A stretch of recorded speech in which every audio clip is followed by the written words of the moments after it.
Hello दोस्तों, मेरा नाम है यश। स्वागत है आपका मेरे चैनल द ट्रेलर में। मैक्सिकन कार्टेल्स जो पूरी दुनिया में अपनी दरिंदगी और बेरहमी के लिए जाने जाते हैं, और यही वजह है कि कोई भी उनसे उलझने या उन्हें धोखा देने की हिम्मत नहीं करता है। मगर आज की कहानी 3 ऐसे इंजीनियर्स के बारे में है जिन्होंने एक मैक्सिकन कार्टेल के साथ वो किया जो उन्होंने सपने में भी नहीं सोचा था। ये तीनों इंजीनियर्स कार्टेल की स्मगलिंग में इस्तेमाल होने वाली सुरंग और वहाँ रखे कैश की देख रेख करते थे। मगर एक रोज़ उनके पास एक कॉल आया और रातों रात इस सुरंग में वो हुआ जिसने डीईए, एफबीआई और मैक्सिकन पुलिस के होश उड़ा दिए। कहानी शुरू थी 3 नवंबर 2010 को, जब सैन डिएगो के शहर ओटाई मेसा में एक डीए ऑफिसर मार्कस हॉलोवे अपने कंप्यूटर के सामने बैठा था। वो इस कंप्यूटर पर इंफ्रारेड सैटेलाइट इमेजेस देख रहा था कि तभी उसकी नज़र एक ऐसी चीज़ पर पड़ती है जो बहुत अजीब थी। वो देखता है कि एक हीट सिग्नल अंडरग्राउंड ज़मीन के अंदर इधर से उधर घूम रहा है, और तभी वो इस हीट सिग्नल को और जूम करके देखने लगता है। ये हीट सिग्नल ओटाई मेसा के एक वेयरहाउस से आ रहा था, और इसके पीछे की वजह थे वेंटिलेशन सिस्टम्स, लाइटिंग और पावर जनरेटर जो ज़मीन से 40 फीट नीचे लगातार चल रहे थे। चूँकि डीए ऑफिसर मार्कस हॉलोवे पिछले 3 साल से एलेरानो फेलिक्स कार्टेल को ट्रैक कर रहा था, और वो ये तो जानता था कि वो किसी टनल के जरिए अपनी स्मगलिंग को अंजाम देते हैं, मगर वो इस टनल के बारे में नहीं जानता था। और जैसे ही उसे इस अंडरग्राउंड टनल के बारे में पता चला, उसकी आंखों में एक चमक आ गई। बहरहाल अपनी टीम के एक मेंबर से वो सवाल करते हुए पूछता है कि ये सुरंग कब से एक्टिव है, जिसके जवाब में वो बताता है कि लगभग पिछले 6 महीनों से या उससे भी ज़्यादा। ये सुनकर हॉलोवे हैरत में पड़ गया कि अमेरिकन मैक्सिकन बॉर्डर के नीचे एक सुरंग पिछले 6 महीनों से एक्टिव है, और इस बात का पता उसे अब चल रहा है। ये पता चलता ही हॉलोवे फ़ोन का रिसीवर उठाता है और कहता है कि टास्क फोर्स को तैयार करो और हम कल रात रेड मारने वाले हैं। मगर वो इस बात से बेखबर था कि कोई और भी है जो उसकी ये कॉल सुन रहा है। कहानी में आगे बढ़ने से पहले हमें ये समझना होगा कि $2 मिलियन लगाकर कैसी सुरंग बनाई जा सकती है जिसके रास्ते ये पूरी ड्रग स्मगलिंग होती थी।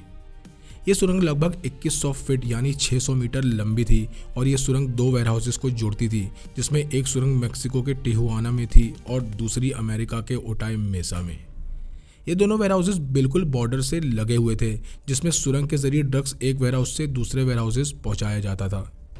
ये कोई आम सुरंग नहीं थी जिसे बस ऐसे ही खोद दिया गया हो, बल्कि एक बेहतरीन इंजीनियरिंग का नमूना था, और इसे बनाने में हर बारीकी का बहुत ध्यान रखा गया था। इस सुरंग में जो दीवारें थी उन्हें स्टील की सरिया डालकर बनाया गया था। वहीं इसकी ज़मीन को कंक्रीट से पूरी तरह प्लेन कर दिया गया ताकि चलने फिरने में कोई परेशानी ना हो। इसी के साथ इस सुरंग में पूरी एक रेलवे लाइन बिछाई गई ताकि ड्रग्स को एक जगह से दूसरी जगह ले जाया जा सके, और साथ ही साथ हर 100 मीटर पर वेंटिलेशन फैंस लगे हुए थे। सुरंग में भरपूर रोशनी करने के लिए इसमें एलईडी लाइट्स लगाई गईं, और नीचे से ऊपर आने के लिए हाइड्रोलिक लिफ्ट्स लगाई गईं जो दोनों वेयरहाउसेज में निकलती थीं। इस पूरी सुरंग को बनाने में एलेरानो फेलिक्स कार्टेल के $2 मिलियन खर्च हुए, और इसमें लगभग 8 महीनों का वक्त लगा।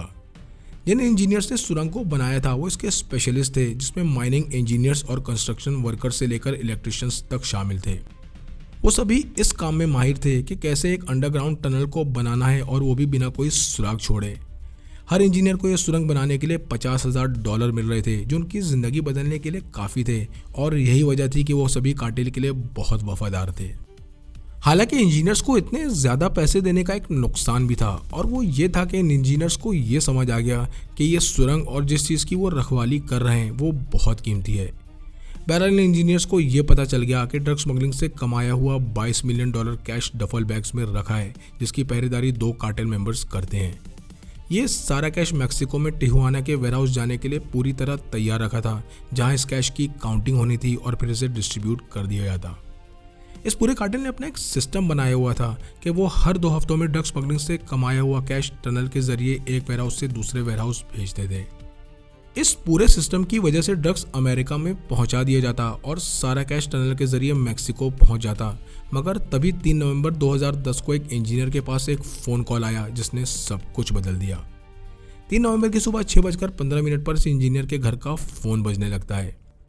इस इंजीनियर का नाम था डिएगो, जो पिछले 8 महीनों से सुरंग बनाने का काम कर रहा था, और वो जैसे ही फ़ोन उठाता है दूसरी तरफ से एक अनजान शख्स उसे बताता है कि डीए को इस सुरंग के बारे में पता चल गया है, और वो कल रात यानी 4 नवंबर को 10 बजे सुरंग पर रेड मारने वाले हैं। इतना कहते ही ये कॉल डिस्कनेक्ट हो गई और डिएगो डरा सहमा वहीं बैठ गया, और डर के मारे उसके हाथ पैर कांप रहे थे। अब उसके पास 3 ऑप्शन थे, जिसमें पहला ऑप्शन ये था कि वो कार्टेल को इस होने वाली रेड के बारे में बता दे और सुरंग और अपनी जान दोनों को बचा ले। दूसरा ऑप्शन ये था कि वो किसी को कुछ ना बताए और रेड होने दे, मगर इसमें उसकी नौकरी और जान दोनों जाने वाली थी। और अब आता है तीसरा ऑप्शन, जिसके बारे में डिएगो और 2 इंजीनियर्स पिछले कुछ महीनों से प्लानिंग कर रहे थे। ये वो ऑप्शन था जिसे अंजाम देने में वो बहुत डर रहे थे, मगर अब उनके मुताबिक अपने प्लान को अंजाम देने का सही वक्त आ चुका था। डिएगो अब ये प्लान करने लगता है कि वो कार्टेल को इस रेड के बारे में कुछ भी नहीं बताएगा, जिससे उन्हें लगेगा कि सब कुछ ठीक है, और इसी दौरान रेड से पहले वो ये $22 मिलियन कैश लेकर यहाँ से गायब हो जाएंगे। बहरहाल अब डिएगो बाकी 2 इंजीनियर्स को कॉल लगाता है और उनसे कहता है कि अब वक्त आ गया है और कल रात रेड से पहले हम ये कैश लेकर निकल जाएंगे। उनके प्लान के मुताबिक उन्हें ये $22 मिलियन कैश उस सुरंग से निकालना था, और वो भी रेड से पहले और बिना कार्टेल की नज़र में आए। इसके लिए उन्हें एक ऐसा टाइम तय करना था जब टनल में सबसे कम सिक्योरिटी हो, और साथ ही साथ एक दूसरे पर पूरी तरह भरोसा करना था, क्योंकि अगर तीनों में से किसी ने भी मुंह खोला तो वो तीनों मारे जाते। 3 नवंबर 2010 की दोपहर 2 बजे ऑफिसर हॉलोवे अपने डीए ऑफिस में एक मीटिंग बुलाता है, जिसमें FBI, DEA और बॉर्डर पेट्रोल पुलिस को मिलाकर कुल 30 ऑफिसर्स थे। इस मीटिंग में सबको इंस्ट्रक्शन देते हुए हॉलोवे कहता है कि वो सभी कल रात यानी 4 नवंबर को ठीक 10 बजे सुरंग पर रेड मारेंगे। इस रेड में कुछ ऑफिसर टिहुआना वेयरहाउस को घेर कर खड़े होंगे, वहीं बाकी ऑफिसर सैन डिएगो वेयरहाउस पर नजर रखेंगे और बाकी ऑफिसर सुरंग के अंदर घुसेंगे। अपनी बात को जारी रखते हुए हॉलोवे कहता है कि टनल के अंदर मौजूद हर शख्स को उन्हें अरेस्ट करना है, और तभी एक FBI ऑफिसर उससे पूछता है कि क्या वहाँ कैश भी है। इस बात का जवाब देते हुए हॉलोवे बताता है कि उन्हें इंटेलिजेंस से खबर मिली है कि वहाँ काफ़ी सारा कैश है जो कई मिलियन डॉलर्स में है। ये महज सिर्फ एक रेड नहीं थी, बल्कि ये एरेलानो फेलिक्स कार्टेल के पूरे सिस्टम पर एक हमला था, जिसमें वो सारा कैश और अपना स्मगलिंग रूट गंवाने वाले थे, और ये वो ऑपरेशन था जिससे कई ऑफिसर्स के करियर्स बनने वाले थे। अब हॉलोवे अलग अलग टीम्स बनाकर मैक्सिकन पुलिस से कांटेक्ट करता है और इस रेड की मिनट बाय मिनट प्लानिंग करने लगता है। वो सभी से कहता है कि ये एक बहुत सीक्रेट ऑपरेशन है जिसकी खबर बाहर नहीं जानी चाहिए, क्योंकि अगर कार्टेल्स को पता चल गया तो वो सुरंग को खाली करके वहाँ से गायब हो जाएंगे। हॉलोवे को इस बात का ज़रा भी अंदाज़ा नहीं था कि इस रेड की खबर पहले ही लीक हो चुकी है और 3 इंजीनियर्स अपनी ज़िंदगी की सबसे बड़ी चोरी की प्लानिंग कर चुके हैं। 4 नवंबर की सुबह 10 बजे डिएगो टिहुआना में उन दोनों इंजीनियर से एक पार्किंग लॉट में मिलता है, जिनके साथ वो इस कैश को लेकर भागने वाला था। इन दोनों के नाम थे हेक्टर और लुइस, और वो तीनों पिछले 8 महीनों से एक साथ काम कर रहे थे, जिसकी वजह से वो एक दूसरे पर पूरी तरह भरोसा करने लगे थे। बहरहाल अब डिएगो इन दोनों इंजीनियर से कहता है कि आज रात 10 बजे रेड पड़ने वाली है, जिसका मतलब है कि उन्हें इस कैश को रात 8 बजे से 9:30 के बीच निकालना होगा। इसका साफ मतलब था कि अब उनके पास महज 1.5 घंटे का ही वक्त था, और अगर सब कुछ ठीक रहा तो उन्हें थोड़ा और ज़्यादा वक्त मिल जाएगा। डिएगो दोनों को बताता है कि कार्टेल मेंबर्स रात 8 बजे तक ही सुरंग में चक्कर लगाते हैं, और 8 के बाद वो एक जगह बैठ जाते हैं, क्योंकि उनके मुताबिक रात 8 से सुबह 5 बजे तक सुरंग में कोई नहीं होता, और यही वक्त था जिसमें उन्हें इस लूट को अंजाम देना था। हालांकि उनके लिए एक बहुत बड़ा चैलेंज होने वाला था, क्योंकि उन्हें $22 मिलियन महज 1.5 घंटे के अंदर ही वहाँ से निकालने थे, और इसके पीछे की वजह ये थी कि इस पूरे कैश का कुल वजन था 220 किलो। ये कैश इतना ज़्यादा था कि इसे ले जाने के लिए कुल 12 डफल बैग्स की ज़रूरत पड़ने वाली थी, और वो एक बार में 2 बैग्स ही टनल से बाहर निकाल सकते थे, जिसका मतलब था कि उन्हें 1.5 घंटे में कुल 6 चक्कर लगाने थे। ये सब सुनकर लुइस थोड़ा डर गया, और वो घबराते हुए डिएगो से पूछता है कि अगर कार्टेल को इस बारे में पता चल गया तो क्या होगा। इस सवाल का डिएगो कोई जवाब नहीं देता, क्योंकि वो सभी जानते थे कि अगर कार्टेल को इस बारे में पता चल गया तो उनका क्या अंजाम होगा। बहरहाल उनके बीच जो प्लानिंग हुई उसके मुताबिक डिएगो ठीक 8 बजे टिहुआना साइड से टनल के अंदर घुसेगा, क्योंकि वो वेंटिलेशन सिस्टम्स चेक करने के लिए रोज टनल के अंदर जाता था। इसी के 15 मिनट बाद यानी 8:15 पर हेक्टर सैन डिएगो साइड से टनल के अंदर घुसेगा, और वो दोनों सुरंग के बीचों बीच मिलेंगे, जिसके बाद वो कैश को डफल बैग्स में भरकर रेल कार्ट्स पर लोड करेंगे और इन बैग्स को सैन डिएगो की टनल साइड से बाहर निकाल लेंगे। लुइस टनल के बाहर एक ट्रक लेकर उनका इंतजार करेगा, जिसके बाद वो इन बैग्स को ट्रक में लोड करके एक वेयरहाउस की तरफ निकल जाएंगे। 9:30 बजे तक वो किसी भी तरह इस टनल को खाली कर देंगे, और डीए की रेड से आधा घंटा पहले ये तीनों इंजीनियर्स कार्टेल के $22 मिलियन कैश लेकर फरार हो चुके होंगे। अब आता है वो दिन जिस दिन ये चोरी होने वाली थी, और 4 नवंबर रात 8 बजे डिएगो इस टनल के अंदर घुसता है। इस वक्त उसके हाथ में एक टॉर्च और एक वॉकी टॉकी था जो बिल्कुल नॉर्मल था, और वो जैसे ही उस वेयरहाउस एंट्रेंस तक पहुंचता है जहां कैश रखा था, वहां 2 कार्टेल मेंबर्स पहले से ही पहरा दे रहे थे। इन दोनों गार्ड्स की नज़र डिएगो पर पड़ती है, मगर ना तो वो उसे रोकते हैं और ना ही उसके पीछे जाते हैं, क्योंकि वो रोज टनल के अंदर अपना काम करने जाता था। बहरहाल डिएगो 40 फीट नीचे उतरकर उस जगह तक पहुंच गया जहां ये कैश रखा था, और 300 मीटर आगे चलने पर उसे 12 डफल बैग्स रखे दिखाई देते हैं जो दीवार से लगे रखे थे। इन सभी बैग्स की चेन बंद थी और ये काफ़ी भारी भी थे। अब डिएगो एक बैग की चेन खोलता है और उसके सामने $100 के नोटों की गड्डियां थी, और ये इतना पैसा था जितना उसने अपनी ज़िंदगी में नहीं देखा था। इसी दौरान वॉकी टॉकी पर एक आवाज़ आती है कि मैं अंदर आ चुका हूँ, और ये आवाज़ हेक्टर की थी जो सैन डिएगो साइड से अंदर आया था। ये सुनते ही डिएगो उससे कहता है कि वो उसे मार्कर 7 के पास मिले, जिसके बाद वो 2 बैग्स को रेल कार्ट पर लोड करते हैं और 300 मीटर दूर सैन डिएगो साइड के वेयरहाउस में ले जाकर अनलोड कर दिया। उन्होंने बाकी बैग्स को लाने के लिए और 5 बार यही प्रोसेस दोहराया, और उनकी किस्मत अच्छी थी कि इस वक्त टनल में उन्हें देखने वाला कोई मौजूद नहीं था। उनकी पहली ट्रिप 8:23 पर पूरी हुई, दूसरी ट्रिप 8:37 पर, तीसरी ट्रिप 8:51 पर, और अब तक वो अपने प्लान के हिसाब से बिल्कुल सही जा रहे थे कि तभी डिएगो के वॉकी टॉकी पर फिर से एक आवाज़ आती है। इस बार ये आवाज़ उस कार्टेल गार्ड की थी जो गेट पर बैठा था, और वो डिएगो से पूछता है कि क्या तुम अभी भी अंदर हो, और ये सुनकर डिएगो के हाथ पैर फूल गए। घबराते हुए डिएगो जवाब देता है कि वो सेक्टर 4 में वेंटिलेशन चेक कर रहा है, और तभी वो गार्ड कहता है कि बॉस जानना चाहते हैं कि अंदर क्या हो रहा है और सब कुछ ठीक है या नहीं। इसके जवाब में डिएगो कहता है कि सब कुछ ठीक है और उसका काम 20 मिनट में ख़त्म हो जाएगा, जिसके बाद ये कॉल डिस्कनेक्ट हो जाती है। डिएगो का दिल इस वक्त ज़ोर ज़ोर से धड़क रहा था, और उसे यही डर सता रहा था कि अगर गार्ड्स अंदर चेक करने आ गए तो वो पकड़े जाएंगे। बहरहाल अब डिएगो वॉकी टॉकी पर बाकी 2 इंजीनियर से कहता है कि उन्हें जल्द से जल्द यहाँ से निकलना होगा, और वो चौथी ट्रिप को 9:03 पर पूरा करते हैं, 5वीं को 9:16 पर, और उनकी छठी और आखिरी ट्रिप 9:28 पर पूरी हो चुकी थी। $22 मिलियन कैश से भरे 12 बैग सैन डिएगो एग्जिट के पास लाकर रख दिए गए, और यहाँ से शुरू होता है इस प्लान का सबसे मुश्किल पार्ट।